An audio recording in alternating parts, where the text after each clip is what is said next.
गरीब किसान की किस्मत। एक गांव में भोला नाम का किसान अपनी पत्नी कमला और बेटी तारा के साथ रहा करता था। भोला बहुत मेहनती था और दिन भर खेती में काम करने के बाद रात में मिट्टी के खिलौने बनाया करता था, जिससे उसे कुछ अतिरिक्त पैसे मिल जाते थे। उस साल गांव में बारिश नहीं हुई और खेत सूख गए। गांव के लोग धीमे धीमे शहर की तरफ जाने लगे।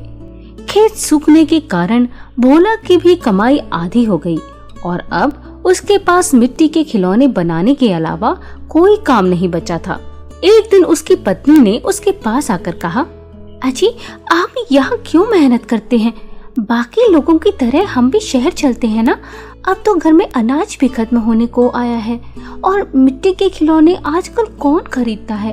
इतने दिनों में एक भी खिलौना आप नहीं बेच पाए। अब क्या भूखे मरने के दिन आएंगे तब आप शहर की ओर रुख करेंगे? अरे कमला, क्यों परेशान होती हो? शहर जाने वाले भी एक ना एक दिन गांव लौट ही आएंगे और फिर ये खिलौने भी कोई ना कोई खरीद ही लेगा। तुम चिंता मत करो, आज मैं जरूर खिलौने बेच कर आऊंगा। मेरी तो कोई बात आप सुनते ही नहीं। भोला ने कमला की बात को अनसुना किया और खिलौनों की टोकरी उठाकर बाजार की तरफ चल दिया।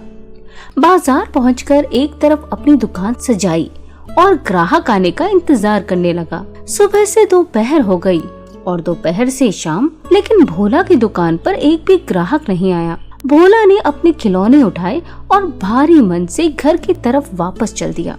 अब कुछ दिनों तक ऐसे ही चलने लगा, जिसके कारण कमला और भोला में झगड़े होने लगे।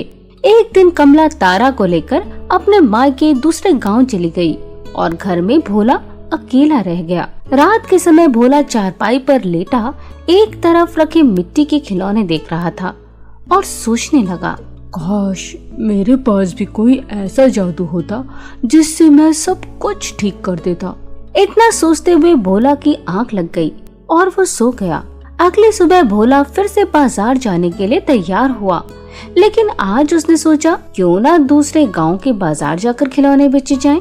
ऐसा विचार कर वो अपने गांव की सीमा से होता हुआ दूसरे गांव पहुंच गया। यहाँ के बाजार में काफी भीड़ थी। भोला के चेहरे पर मुस्कान आ गई और उसने एक तरफ अपनी दुकान लगा ली। दुकान सजते ही कुछ देर में उसके पास कई सारे ग्राहक आने लगे। ग्राहकों को देख भोला खुश हो गया। ए भाई, ये हाथी कितने का है? बस 5 रुपए का काका। ठीक है, दे दो। भोला के खिलौने बिकते देख एक दूसरा दुकान वाला उससे चिढ़ने लगा और वो अपनी दुकान से आवाज लगाने लगा, ले लो, लोहे के खिलौने ले लो, कभी न टूटे ऐसे मजबूत खिलौने ले लो।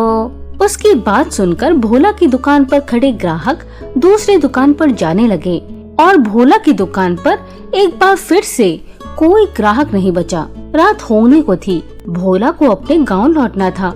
उसने खिलौने टोकरी में भरने शुरू किए। तभी एक खिलौना उसके हाथ से छूटकर गिर गया और टूट गया। भोला ने उस टूटे हुए खिलौने के टुकड़े उठाए और टोकरी में रख वापस अपने घर को चल दिया। रात काफी हो चुकी थी।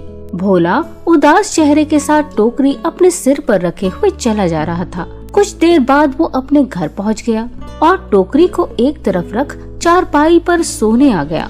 उसने अभी आंखें बंद ही की थी कि उसके दरवाजे पर दस्तक हुई। इस वक्त कौन हो सकता है? भोला उठा और दरवाजा खोलकर देखा तो एक बूढ़ी औरत उसके द्वार पर खड़ी थी। क्या बात है माँ जी, आप कौन हैं और मेरे द्वार पर क्या कर रही हैं? क्या आप रास्ता भटक गई हैं? हाँ बेटा, मैं अपने बेटे से मिलने शहर जा रही थी, लेकिन रास्ता भटक कर इस गांव में आ गई। मदद के लिए कई लोगों के दरवाजे खटखटाए पर किसी ने दरवाजा नहीं खोला। कोई बात नहीं माँ जी, आप अंदर आ जाइए और आज रात यहीं रुक जाइए। सुबह होते ही मैं आपको शहर पहुँचा दूंगा। भोला ने उस बूढ़ी औरत को अपने घर में रुकने के लिए कहा और उसे भोजन करवाया और उनके सोने का प्रबंध कर खुद भी सोने चला गया। रात काफी बीत चुकी थी। भोला गहरी नींद में था और तभी वो बूढ़ी औरत उठी और देखते ही देखते एक सुंदर परी में बदल गई। वो भोला के खिलौनों की टोकरी के पास आकर खड़ी हो गई और अपनी जादुई छड़ी से उसके टूटे हुए खिलौनों को जोड़ दिया। साथ ही उसने टोकरी को भी जादुई बना दिया। भोला, ये तुम्हारे नेक दिल और मेहनती होने का इनाम है। अब तुम्हें जीवन में कोई समस्या नहीं आएगी, बस इसी तरह लोगों की मदद करते रहना। इतना कहकर परी वहाँ से गायब हो गई। जब सुबह भोला की आँख खुली तो उसने देखा कि वो बूढ़ी औरत वहाँ नहीं थी और दरवाजा भी खुला हुआ था। उसने सोचा कि वो औरत वहाँ से जा चुकी है।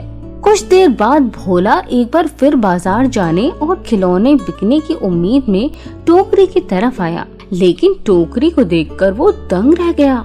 उसने देखा कि जो खिलौना कल टूट गया था वो आज जुड़ा हुआ है और नए खिलौने की तरह चमक रहा है। भोला के आश्चर्य का ठिकाना ना रहा। उसने टोकरी को खाली किया और एक एक खिलौना देखने लगा। तभी अचानक से खाली टोकरी एक बार फिर नए नए और तरह तरह के खिलौनों से भर गई। अरे वाह, ये कैसा जादू है। ये टोकरी तो अपने आप ही खिलौने बना रही है। कहीं ये माँ जी का आशीर्वाद तो नहीं। तभी भोला ने एक खिलौना जमीन पर पटक दिया, जिससे वो टूटा और कुछ पलों में अपने आप जुड़ भी गया। वाह, अब तो मेरे खिलौने टूटते भी नहीं। अब बाजार में जरूर ही ये खिलौने हाथों हाथ बिक जाएंगे। भोला ने टोकरी सिर पर रखी और बाजार आ गया। आज भोला काफी खुश था। उसने आवाज लगाना शुरू किया, ले लो मिट्टी के खिलौने ले लो, लोहे से मजबूत मेरी मिट्टी के खिलौने ले लो। खिलौने ऐसे जो न टूटे कभी न बिखरे कभी, चमकते रहे सदा। ये है भोला का वादा। भोला की बात सुनकर कई लोग उसके पास इकट्ठे होने लगे। अरे भाई, क्या कह रहे हो? मिट्टी के खिलौने कभी नहीं टूटेंगे। यकीन न हो तो जमीन पर गिरा कर देख लो। उस ग्राहक ने एक खिलौना लिया और जमीन पर पटक दिया और कुछ ही देर में वो खिलौना वापस जुड़कर नए जैसा बन गया। ये देख वहाँ मौजूद अन्य लोगों ने भी भोला से कई सारे खिलौने दुगने दाम में खरीद लिए। शाम होते होते भोला के पास कई सारे पैसे इकट्ठे हो गए और कुछ दिन ऐसे ही खिलौने बेचने के बाद वो अपनी पत्नी और बेटी को घर वापस ले आया। अब उनकी स्थिति बहुत अच्छी हो गई थी।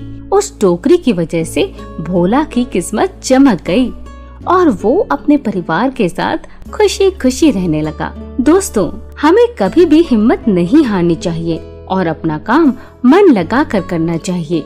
हमें हमेशा उम्मीद बनाए रखनी चाहिए।